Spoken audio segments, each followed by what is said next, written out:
The government of Angola recently conferred a posthumous award on General Murtala Muhammed in recognition of his decisive role in supporting Angola's independence.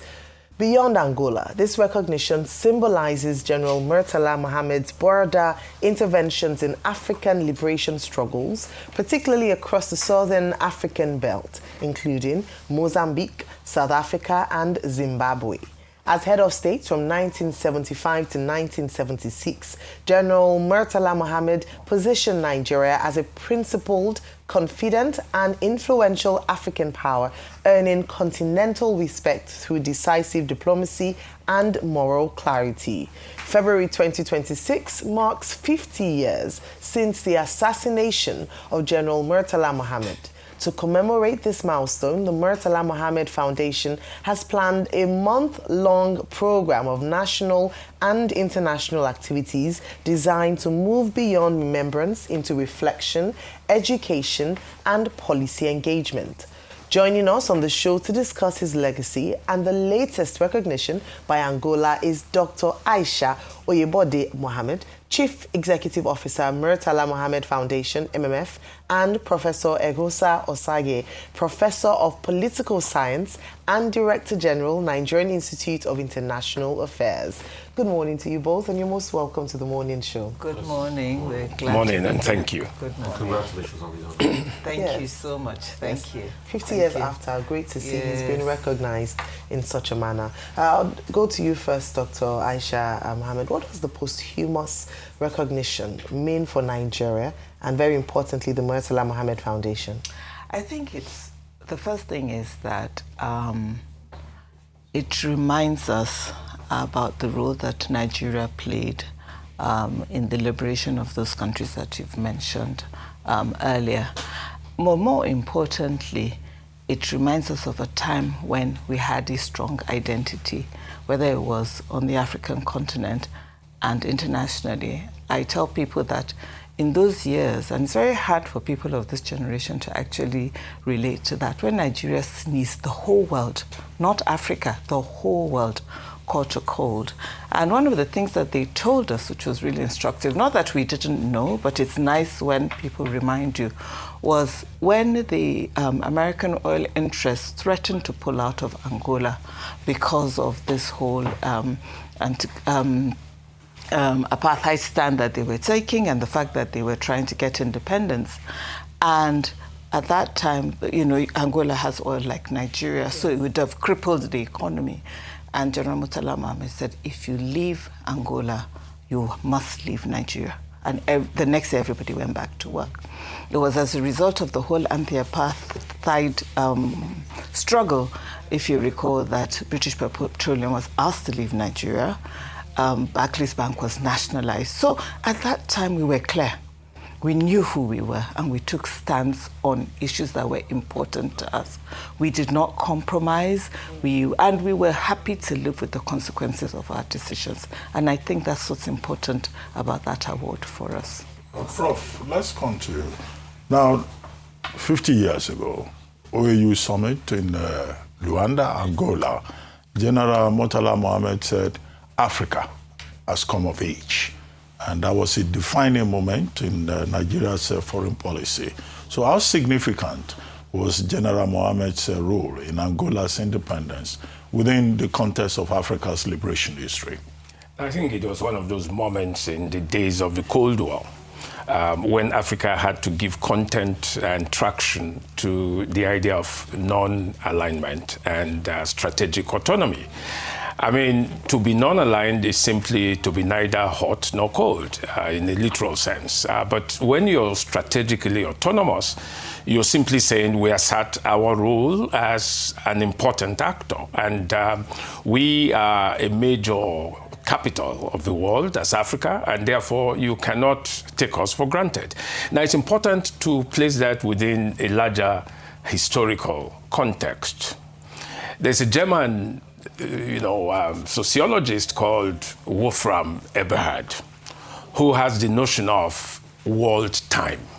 And what he was simply saying is enough of this narrative that says we get our bearings according to the linear trajectory of European civilization. Everything doesn't have to, count and matter because it takes its bearing from Europe. It's the same for the other side.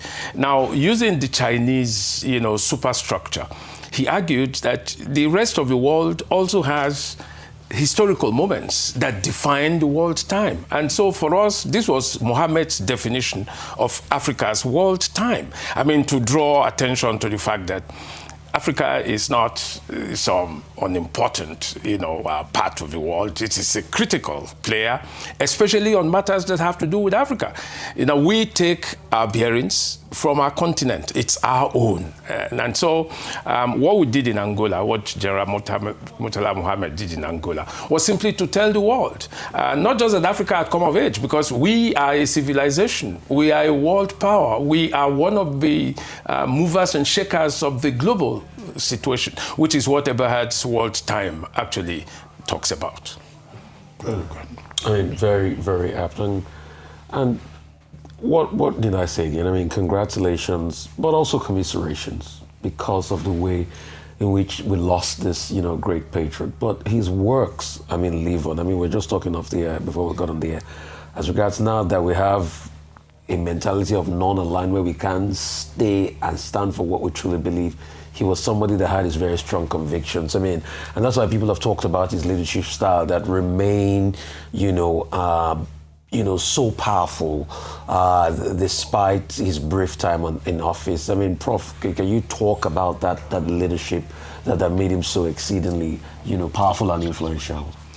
Well, I think that in Murtala Muhammed, for you first. I'd like okay. First, yes, Prof. Yes, okay. you first, yeah. So I think his leadership style was clear. He led with clarity. He believed in accountability. He believed in responsibility, And then, we're all very familiar with his anti-corruption stance, And corruption was not something you sort of just talked about. He actually literally felt that it was a cankerworm that was going to destroy our society. And 50 years later, look at what has happened. But I also think that he felt that you had to embody the leadership, in the way you yourself presented yourself. So if my father didn't go around with motorcades and sirens and a lot of security. Now, there are people who say to me 50 years later, it must have been quite painful because of the loss, but that was what he embodied. So, and that was why it was actually easy to assassinate him, because he didn't have a whole slew of security with him. He was in traffic just like everybody. Like everybody else. In fact, the traffic warden stopped them, and they stopped, just like everybody else. And that was when the coup plotters came out from behind the secretariat barricade, and then he was shot. Well, Professor Osaghae, let me come to you for that. I don't know if you want to also add anything, but what distinguished Nigeria's foreign policy under his leadership in the 1970s? Well, you have to be contextual in what distinguishes foreign policy. The foreign policy environment of 2026 is way, way, way different from the foreign policy environment of 1975, 76, and 77. Now, in 1976, we were, in the throes of the Cold War. And that was a different bargain altogether. The Cold War afforded, weaker countries, countries that were in the middle, some room for maneuver. There was very little unilateralism, and it was really multipolarity at that time, because in addition to the two axes, the East and the West, we had the non-aligned, middle, which was very formidable. All you need to remember, and this is something that has never changed, is that at that time, the Group of 77, exerted such a great role, not only within the United Nations, but, on the global scene. But think of what the Group of 77 is able to do today. I mean, there's so much, domination and oppression and, keeping quiet, that it's more difficult today to assert those kinds of positions. But in 1976, what Murtala Muhammed led Africa to show was to say that finally, if you've been looking for a voice that cannot be quietened and that cannot be suppressed, this is the African voice. Let's get a little dramatic. This was the time when Dr. Henry Kissinger, was going to overfly the Nigerian airspace and had applied to say, and the Nigerian government simply said, well, we don't think you should do that.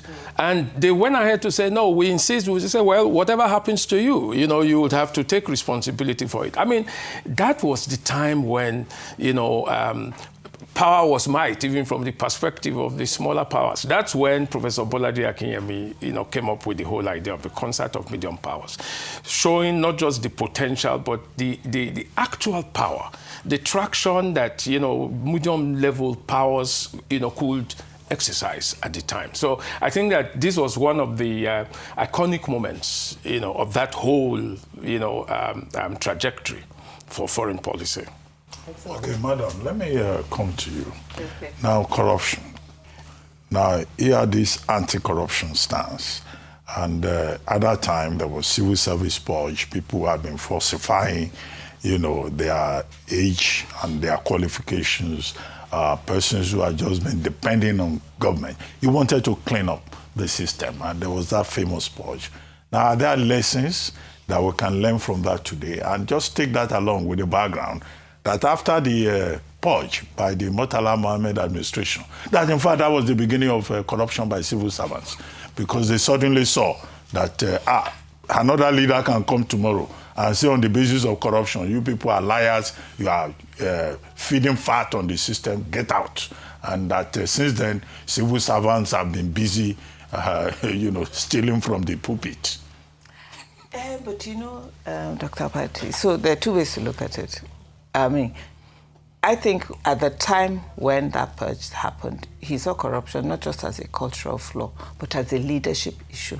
So the question then becomes, just because the leadership changed, should the anti-corruption stance have changed? Should corruption have continued? So that's the question you should be asking. Because I think that, yes, there are many people who say, yes, he was only there for 6 months, and after he left, as a result, based on, what you've also suggested, that, then the civil servants became corrupt. But had the leadership insisted on this anti-corruption stance up to today, I don't think corruption would have taken hold. And the truth of the matter is that there are no consequences. That's the reality of it. So people feel, okay, I can do what I like, and I'm not answerable to anybody. And that was and that's why sometimes people ask, why did he act with so much urgency? It was almost as if he felt, some of these issues, if we don't deal with them decisively, as he used to say, these issues are going to become, look at what Nigeria has become today. I tell people, we talk about simple things. I try as much as I can to explain to young people how corruption manifests. So if you're a child whose parents paid for you to sit JAM without passing it, you got into university without the right qualifications, you end up in medical school and you become a doctor, what do you think is going to happen to the patients? So we don't see it, we see it only so it's in governance, but it has now permeated and it's become a fact of our society. Right. So what did the statement, Africa has come of age, what did it mean? And does it still resonate today? Because, Prof, we could easily say then, Africa has come of age. Today, look at our continent now. It's become a begging bowl. We're begging to be free. Prof?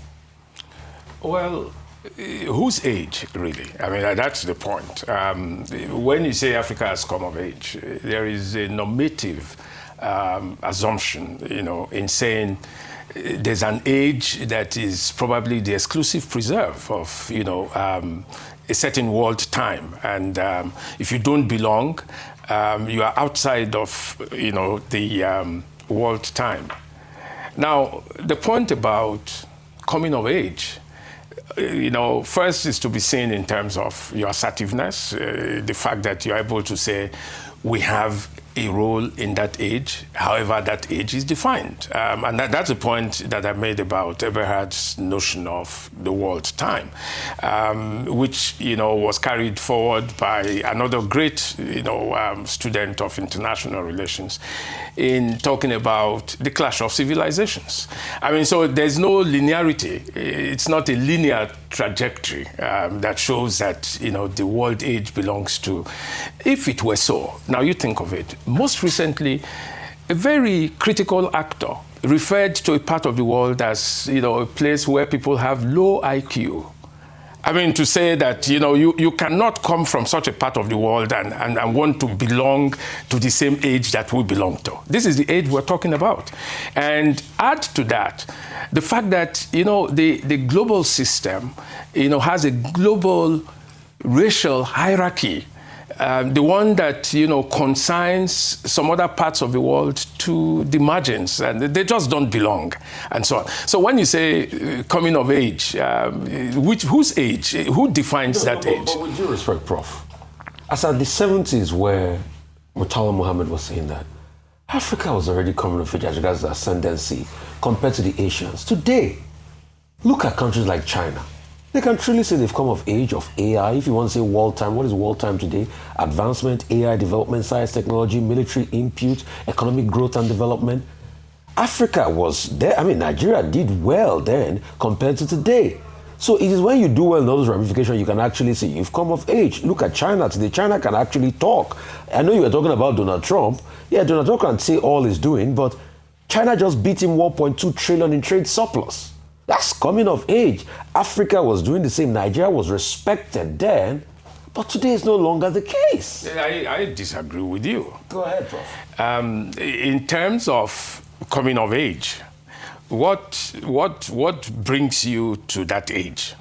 Resources, yes. Technology, yes. Science, Do we have it? Culture, music, creativity. You were looking at the Grammy Awards a while ago, and you mentioned, the fact that, the African artists had a very honorable place Only of mention. in the African category, not in the world music category. No, well, yes, Only yes, the African yes, music category, which is also a form of tokenism. That is an acknowledgement. Tokenism. It's an acknowledgement of the fact that this is not a part of the world you can do without anymore. Now think of the strategic minerals, that we have in Africa. I think, coming of age simply says, what do you have to offer the world? We have so much to offer the world. Think of the French national team, for instance. I mean, that's Africa, written large. Think of the many other things that, have soft power, correlates and so on. But that's not the point. But why are they not playing for Africa? Why are they not representing the African nations, Prof? That's it. Let's not miss the point. Questions here. Okay, so go ahead. This is a complete diversion. Go ahead. Ayo, Come back to please. the question. Thank you so much. That very good debate, though. But let me come to you, Doc. Why is his Pan-African, that's your dad's Pan-African legacy, particularly important for younger Africans to understand? And this, you use the vehicle of the Murtala Muhammed Foundation to promote this. Why is it important? Because it's about identity. It's about identity because at that time we knew who we were. Yeah. And because we knew who we were, we reflected who we were. I talk about it to young people. I mean, even situations where our young people go and apply for visas, they're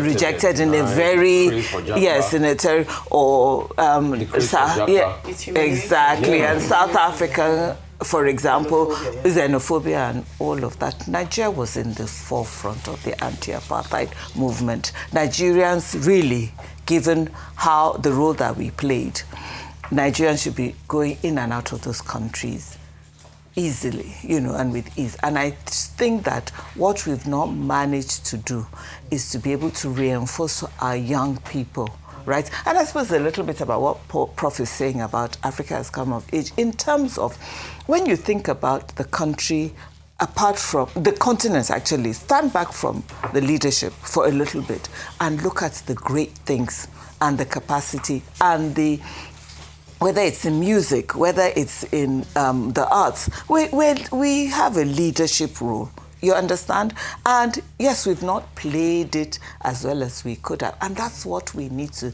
then say to the youth. You know, there's so much within us. Yes. You understand what I mean? We start taking Nigerian child out of Nigeria and you put them in a place where there's structure, where there's accountability, and these children thrive. So what is it? It means that all we're just not doing is consolidating. You understand what I mean? And creating an environment where our identity, we are clear about who we are. And once we are clear about who we are, then it's not the rest of the world that will tell us who we are and how we need to act or what we need to be. Yeah. Well, Prof, when we talk about the Murtala Muhammed era, we're talking about a time when Nigeria had moral authority and confidence in the foreign policy arena. Now, there was a period when we seem to have lost it.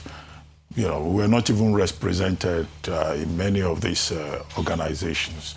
And even when we went there, people went for shopping or they arrived late, as I've witnessed on many occasions. But do you think that we've lost that confidence and authority, or have we regained it? Well, to answer the question, you must think of the inside and the outside. We have a perception of ourselves. The outside has a perception of Nigeria. The outside has never waned at all. The outside still thinks very strongly and highly of Nigeria. I mean, it's an empirical test, very easy one. You go around Africa, and you know what you hear is, has Nigeria taken a position? What is Nigeria's view? When Nigeria says this is where we should go, that's where we're all going to go. And it happens in all multilateral platforms. So it's so difficult to say when you're not making those kinds of pronouncements. It means that you are taking a step backwards and you're not exactly doing what we were doing that time. The context, the tenor, the coloration, all of those things have changed. But what remains very consistent is Nigeria's commitment to its Africa-centeredness. And the fact that the rest of the continent has that resonance. It says Nigeria has to take leadership. Don't forget, you know, that in all of the things that we did, whether it was in the anti-apartheid struggle, or it was in the war in Liberia, or it was going to Benin Republic a few weeks ago, this has always been Nigeria's manifest destiny, as they say. Students of international relations will say Nigeria has a manifest destiny to lead Africa. And that destiny, I mean, is Americans redefine that manifest destiny. For them, themselves. But for us in Nigeria, that's a very clear trajectory. And no Nigerian leader has, you know, wavered from this at all. It's a thing that gives coherence to our foreign policy. Okay. Right, so let's talk about the activities. I'm sure we're going to be having some of the fireworks and the debate. I'm looking forward to that plan for the 50th anniversary in February of 2026. What's the deeper objective behind them? So, Prof, the retinue of activities, we've got for Doc. Okay, we'll come to you. Okay. Great. So we do have quite a few activities, especially with the Institute of International Affairs. I think it's really important for us to have an intellectual discourse around these issues. It's one thing. So it's a time for remembrance, but I also think it's a time for us to be able to define his legacy and then see how it is relevant for young Nigerians today and how we can project it into the future.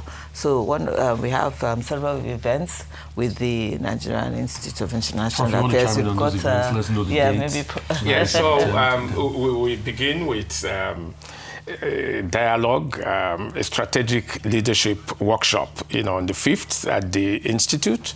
There's a keynote, 5th of February. That's 3 days from now. There's a keynote address by Professor Bolaji Akinyemi, and you played back a while ago, when General Murtala Muhammed, visited the Nigerian Institute of International Affairs, and then Bolaji Akinyemi was the Director General of the NI.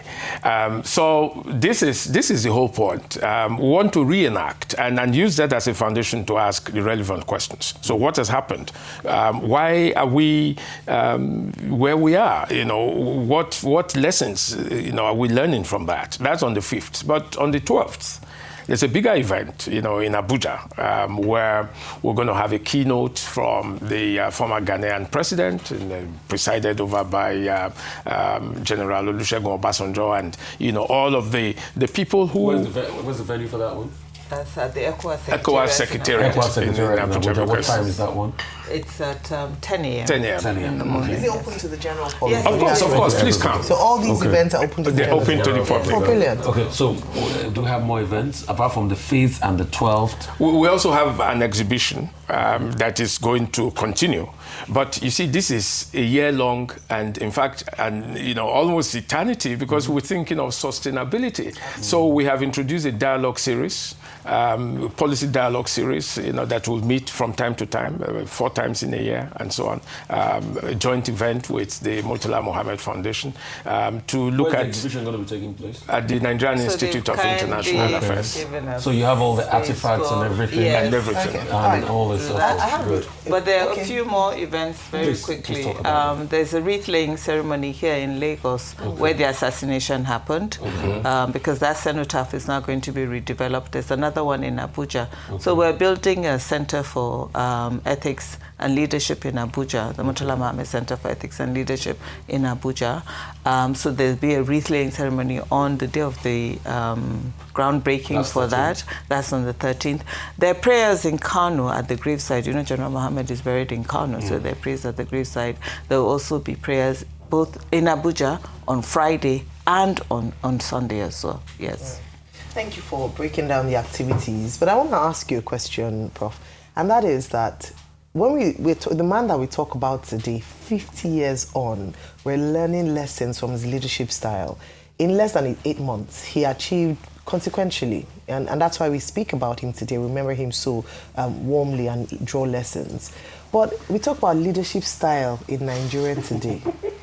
How can we regain the top, the top spot 50 years on? What are we missing in leadership? How can one man as leader achieve so much in less than 8 months? Yet we have people who spend 4 years, 8 years, and not as much, mark made. 50 years down the line, I don't know if we'll still be talking about them in this way.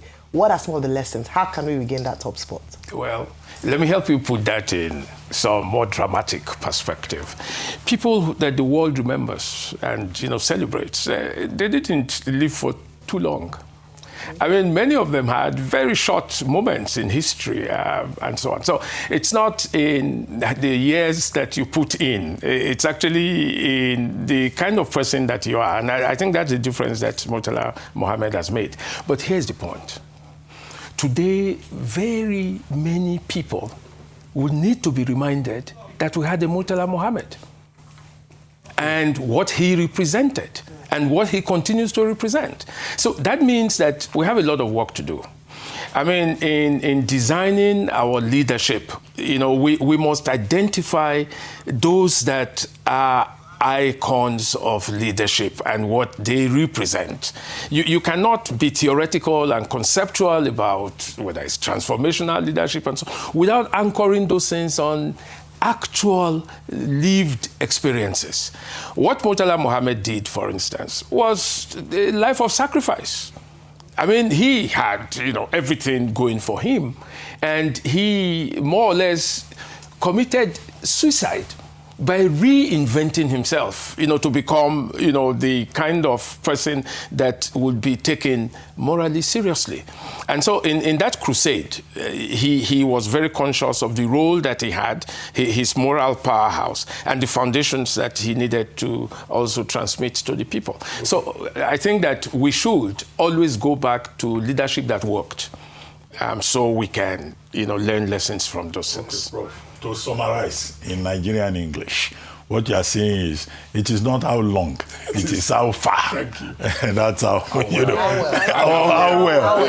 Okay, Nigerians have a way of reducing things, Anyway, to both of you. Now, how can Nigeria move from this remembrance of General Muhammad as history to applying his values into this leadership and governance process in Nigeria? For both of you. Okay. No, Madam, you go first. First, I think it's about creating institutions. And now those institutions have to represent those values which I talked about: accountability, responsibility, tangible leadership that is close to the people, responsible leadership, but leadership that also is about the people. I think those are some of the things that we need to begin to embody as a people. But as Prof has said, we run the foundation. We've been running for 25 years. And one of the greatest challenges is to actually continue to emphasize the legacy of General Muhammad. You'll be surprised, you think, it must be smooth sailing, but we have to continuously keep reminding people that this was what General Muhammad stood for. And I think that's also another thing that is missing. When we take it lightly that we don't teach history in our schools, well, that's the problem you're going to have, because you're going to run into situations where after a while we are running into children who do not know, key leaders like General Murtala Muhammed. So there's a lot of institutionalization we need to do of these values that these leaders stood for, so that, as we, progress, we can transfer the legacy into the future. Prof? Well, just to add to what Dr. Aisha said, the point is, how does Murtala Muhammed come to the ordinary Nigerian? In the theater, you represent and recreate this sense, so people can see and understand. I think we need to go further into interrogating the basis, of the values, that Murtala Muhammed had at that time, and to ask questions about how sustainable these can be. We started with the note of the loss of security of tenure, for instance, which is a major explanation for what you say is post-purge, corruption. The point about security of tenure, which we've tried to reintroduce, is to say there's no need to steal everything before you retire. Because, once these days they even steal for their grandchildren. That's what we're saying. And great-grandchildren. But there's no need to do that. I mean, we need to anchor that on the kind of moral philosophy that can be teased out of the Murtala ethics. And that's why the foundation is going to further institutionalize, those values. We need a reenactment of strong values in our society. Values are learned. They are part of the socialization process.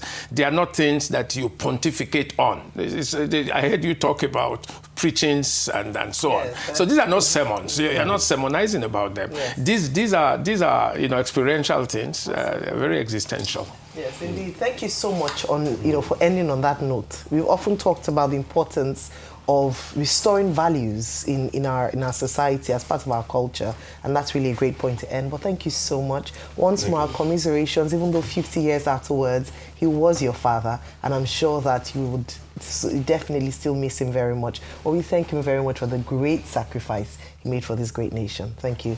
Thank you, Dr. Oyebode Muhammad. Okay, no, Dr. Oyebode and Professor.